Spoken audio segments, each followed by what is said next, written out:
Hi guys, this is Sylvie, and I know some of you are thinking, what the heck? Why is she making videos? What this preposterous? But yeah, this is me right now. I am here to talk to you guys about a game that I tried recently, and that game is called Duel Princess. I know some of you have seen my stream. Basically, Duel Princess is a game that launched in the Nintendo eShop in, I believe, January 14th. It had high ratings. It surpassed, I believe, Among Us and Breath of the Wild and Minecraft at one point, and it ranked 7th until it was taken down for like various reasons. The company called Medibang, which is the party responsible for localizing and distributing, said that it's gonna be out for download in certain PC sites such as DL sites, at itch.io, Game Jolt, and others. Since that stream that I did, I have finished it in its entirety. I've unlocked everything. I have went through everyone's stories, and so I am here to share my thoughts now. So I first heard about Duel Princess by watching the trailer. The trailer had a lot of very visually aesthetic art, so that drawn me into it. I'm very into like the aesthetics of it, and so if I like that's the first thing that draws me into it. Also, it seemed like on the trailer, sorry, it had like a whole bunch of very pretty ladies, very pretty waifus, and it made me think that it's sort of like a visual novel. I'm into that. You know, you get to pick your best waifu, you get to experience them and grow with them and get to know them more. And you might not visually like them at first, or you might be drawn to one person at first, but then you go through their story and end up, leaning towards one person more. And so I like that aspect of it. And then it also seemed like there was some kind of strategy. It looked like a 2D tower defense sort of thing. So it looks like there's castles and there's two sides, and then you pretty much try to take over the other side, and that's how you win. You send like units to battle the other side's units in order to take over their kingdom, pretty much. And like somewhere throughout that trailer, there's also very nice and spicy scenes from a couple of them. So I think it's one of those type of games. It's very mature. I'm gonna have to issue a disclaimer, spoilers. Warning to those people who do not want to be spoiled, because there is a story component into this. It's sort of like a visual novel type. You go through dialogue, a lot of them, and so I'm gonna be talking about a lot of that here. And also, if you are not comfortable looking at boobas and other things, or themes such as punishing, poking them around, if that's not something you are comfortable with, then it's probably not good to keep going. This is also preferably not for younger people, but I mean, I don't know. But yeah, so please watch in discretion. Now that it's only us adults here, we can talk about the goody goodies, all the fan service, and what drawn me to the game. Very visually aesthetic, and it's also like attention to detail where they're breathing. If they're idle, you can see them breathing, so it's very immersive, I would say. And so it's not just like something to pass the time. You can notice them while they're talking. They're doing different emotions. It's super cute. You start the game by being introduced to Princess Barbara. She will preface you to the story, and I'm not gonna get too much into it because I think most of it is the gameplay. But I'm just gonna say that the overlying theme is that you as that one character. So right now we're doing Barbara. You as that one character will have to take other princesses' crests in order to defeat this entity called the Demon King. And you can only defeat the Demon King if you have all the crests, because the crest will make you stronger. I say you, but you're kind of like role playing as the character. So yes, you're a princess. You're a beautiful princess. Congratulations. Like I said, that's the overall theme. But all the other 10 princesses have their own motives. So there's a theme, but there's also motive. Like for example, for Barbara, she lives in a small kingdom called Blue Forest, and she's a very what do you call it, ambitious type of person. Her kingdom is not that big, it's very small, nice little countryside, but she wants to expand it and make it better for her subjects and her people. And so she thinks that the Demon King will help her conquer that. So she goes off into this journey to defeat the Demon King and obtain all the crests. You have to do this punishment ritual in order to absorb the other princesses' crests. Like the most you can do is 3 princesses. So each character has 3 princesses they have to battle, to duel. The princesses is like a boss, pretty much a boss battle. And you go through a series of steps to get to that boss battle. You can do all these other things while you do that. It sounds like you're dueling them, you're fighting them, you'll want to kill the princesses, do the punishment, kill them in order to defeat this so-called demon lord, or demon king, sorry, king, gosh. But it doesn't always start like, "Hey you princess, I'ma take your crest because I need to get stronger and I need to absorb you." But sometimes it stems from a peaceful negotiation. Like for example, Princess Iris is very intelligent. She's like the head of the science sort of kingdom. She does a lot of experiments, so you'll see that. And they have sort of ozone problem in their kingdom, and she just wants to solve that out. She just wants people not to be suffering from it because they inhale it every day. Her kingdom is a lot of factories, experiments, people always trying new things. They're all intellectuals pretty much, and so they have this ozone problem that they have to fix. And she thinks that fighting the demon lord would help her gain knowledge into fixing their problem. This is her motive, pretty much her own soul motive. And she looks into Princess Carla first. Princess Carla owns the most richest, most largest kingdom of them all, and she thinks in her head that she does not benefit from this at all if she gives knowledge and her resources to Princess Iris. She thinks that she's at a loss here. What if they turn against her? And so Princess Carla is saying, you're gonna have to take it forcefully. And then that's how it stems. So everyone has like a different motive pretty much. So I'll talk a little bit about gameplay. So the gameplay includes the battle side of things.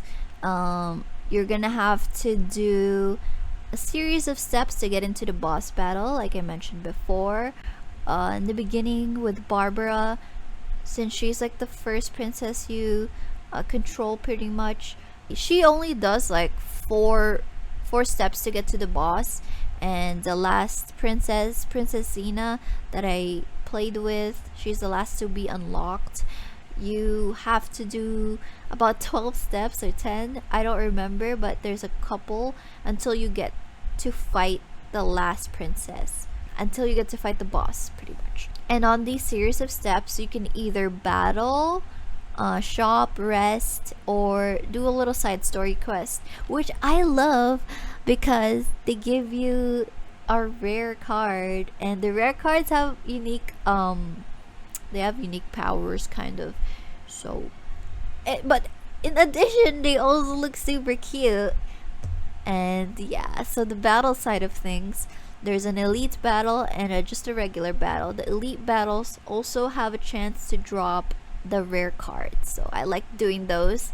And the cards, I mentioned cards because they're what you use to summon units into the battlefield. So the units will fight for your side of the kingdom and fight the enemies, the units on the other side. So it's kind of like they're going together, fight, fight. Oh my god!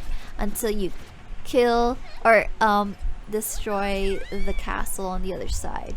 I personally just try to get the cards that I don't have because I don't know. I just want to see them in the battlefield because when you summon them, they look like little chibis, and the art looks amazing. But when you see them as chibis, it's just so cute.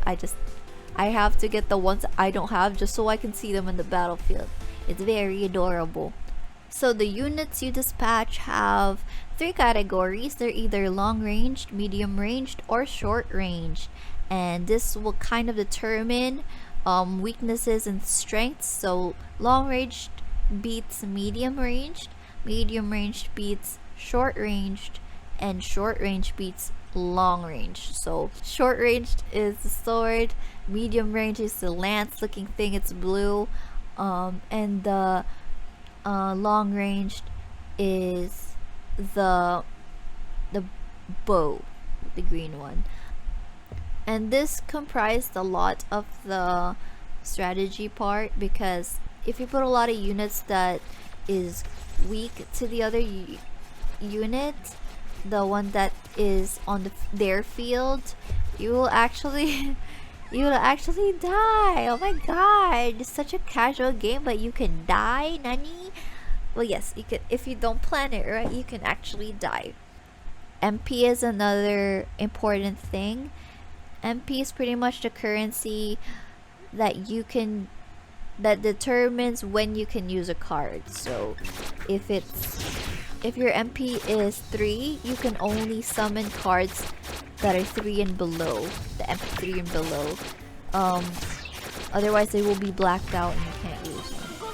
Another thing to think about is override. So if 2 cards appear on your deck at the same time, then you can override it and it gets stronger. So it's like a buff on itself. It will consume the other card and get stronger. So I like doing this on my very strongest cards, and so I kind of just keep them aside until their double appears. But in order to do this, you actually have to have 2 of the cards in, like, you have to earn 2 cards in your deck. So if you only have 1, then it will never appear again. Kind of. I mentioned you can also shop and rest. Shopping is what it means. You can buy, you can discard, and then you can upgrade. You can't sell, sadly. So discarding can actually take up money, and so you can do whatever you want to shop until you run out of money. And you get money by doing a step, pretty much. If you did a battle, if you won, you'll get currency. Camp allows you to search and use the Grimoire of Deletion and Grimoire of Enhancement. So enhancement, what it means is you just upgrade and enhance a card. Deletion, you delete. And search is you randomly send a unit out and they will bring you back another. So you'll get a card randomly. It could be rare, it could be just normal. And on the camp, you can only, it's like a one-time thing, not like the shop where you can just use how much money you have and keep going. But on camp, it's a one-time thing. So it's 1 step over, 1 step more for the boss, 1 step more to get to the boss. Now is the time. The time to duel. So you get to the point of the boss battle. You are come across the princess, the first princess that you have to fight, and you have to do this sort of ritual punishment. Okay, we are all doing this for the lore. You have to punish them, and so they are sort of laid out in a very compromising state, because you went through dialogue and all of them has to go through this. One thing I like with the compromising state, everyone seems to have their unique positions. Like, you think there's only so many positions you can be as a 2D anime character, but no, there's so many. They have unique positions, and I kind of like that. It makes me kind of want to see more princesses, because you want to see how it differs from this one, you know. And so they're laid out there, and you are presented with cards that have tools in them. And the tools, I'm gonna be blunt, you're just trying to find their kink. There's a bunch of tools on the bottom you could pick from. In the beginning, you start with an ice cube. You know, ice cubes. There's massager. There's a feather. And I don't remember the last one. I know there's maybe 4. But on towards the end, where you unlocked a lot of princesses, you also get to unlock a lot of those tools. So in the end, I'm able to use slime. And the slime you can splat on the princess, and you can see it on their character model. So it's nice. It's very immersive. You can see them dripping with it. There's also a gauge on the bottom right, in which if you click the spot where the punished princess likes it, it's gonna go up. So if you pick the right kink and you also pick the right spot for it, then the gauge will go up. The more the gauge goes up, the more you see their crest. So you can actually visually see it appear on them. It's in various different parts of their body. Everyone actually has a different spot where it is, so that's also very unique. You see the hearts there too. If you get to the 3 hearts, you would get like a special ending. So it's a nice goal to look forward to. On the beginning, you might not be able to get to the 3rd, so you have to do it over again, but you get more chances later on how much you can do it, because it's very limited in the beginning how much you can poke and probe them, but you get very familiar with it in the end. It gets easier. I'ma have to say, the noises are nice.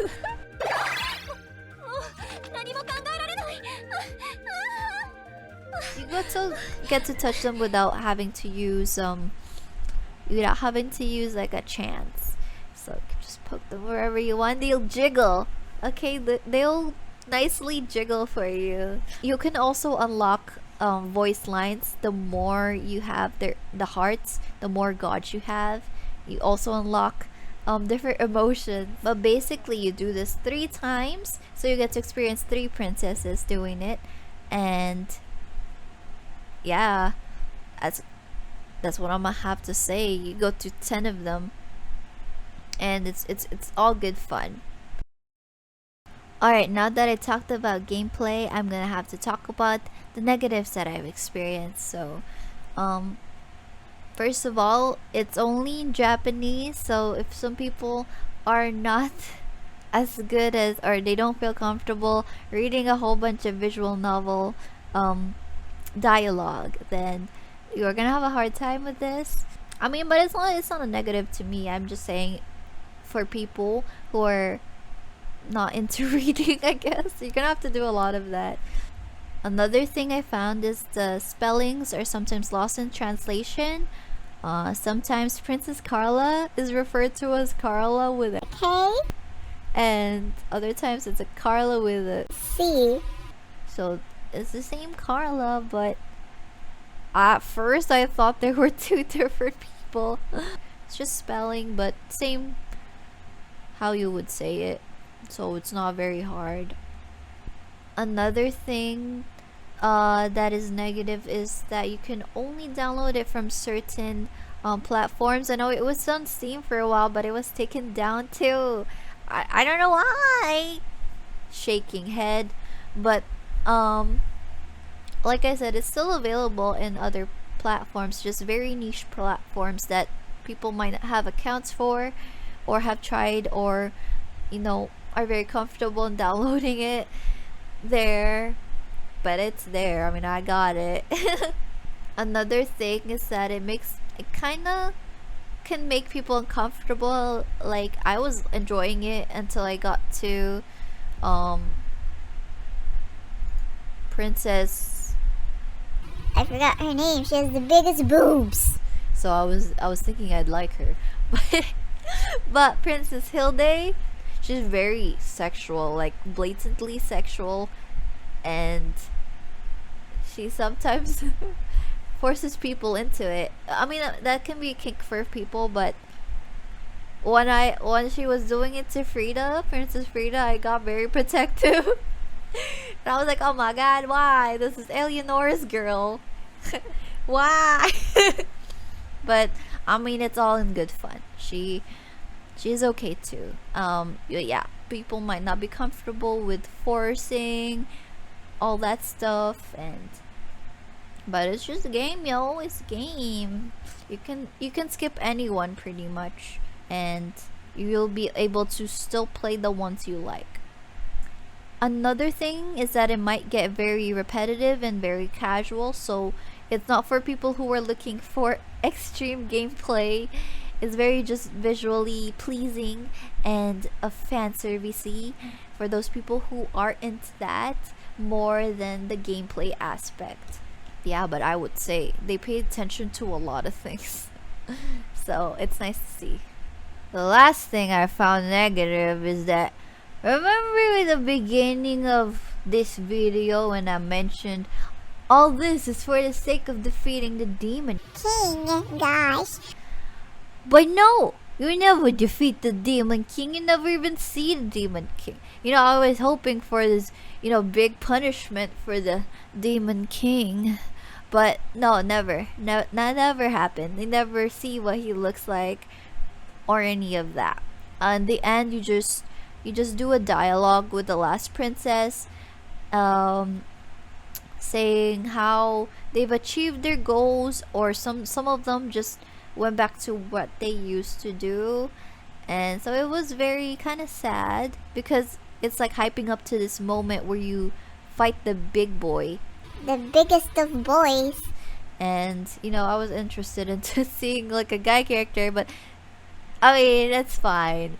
It's just yeah, it was kind of sad not to see him, because they were building it up. Otherwise, it's more of just showcasing what the princesses look like in undergarments, and yeah, their noises are nice. Alright, let's talk about the positives. I've been saying it throughout, but it's very, very visually aesthetic. Everyone looks very unique, and they don't look like, no, one doesn't look like the other, and they also have different personalities that you can relate to. Like I actually did a lot of comparison to Genshin characters. Like, Official reminds me of which princess was it? It was Princess Dorothea. They all have big names, and I'm not that big brain, but yeah, she's like this. She's like this Chuni Bill. So she does like this dark character where she's very evil and all that stuff, but sometimes she breaks off of character and she's just this like small girl next door type of girl. But yeah, she's very similar to that. And then Eula reminds me a lot of Grace, the ice one. So it's nice to see all these parallels, and you can see them breathing. Like I said, it's like it's a moving visual novel type of thing. And like I said, the punishment is pretty nice. The positions are very unique, and I there was a couple times where I had to stop and pause and resolve myself because the noises are just so ooh. So I'm gonna conclude this video by rating it out of 5. So if we can have some drum roll, please. What I think is it's a 4 out of 5. It's definitely very pleasing to the eyes, and I enjoyed interacting with each princesses and figuring out how they would pose for me vulnerably, and it was nice to get to touch everything and hear everything. It was also nice because they thought about if you're leaving the menu, they have a separate voice line for that. If you are like going to the shop, they have a separate voice line for that. It was very extensive. I guess it was just made me sad that the Demon King never showed up, and also it's very repetitive. I can just say that. So it's very casual, which is not a bad thing. But I'm used to more like strategy games and all that stuff. But I mean, it's lighthearted fun. I mean, they beat me sometimes also because I was being cocky, and yeah, I would just say that it was a fun game. It was very worth it, and I can just tell you, I cannot forget my first time with Frida. It opened my eyes. She was like my first, and I'm very protective of her whenever people are punishing her. So, yeah, you can never erase that. But, anyways, well, that concludes my review for today. Thank you guys so much for sticking up this long into the video, and I know some of you have great taste, you know. It's not that good at the moment. I'm just using my phone, but thank you so much for believing in me and supporting me up to this point. And I'm also thanking Medibang for you know, possibly opening this up to the Western market in the future, and for letting me enjoy this wonderful game. And have a good day, everyone. Let me know what I can improve on down below, and yeah, till next time, bye bye. Ooh.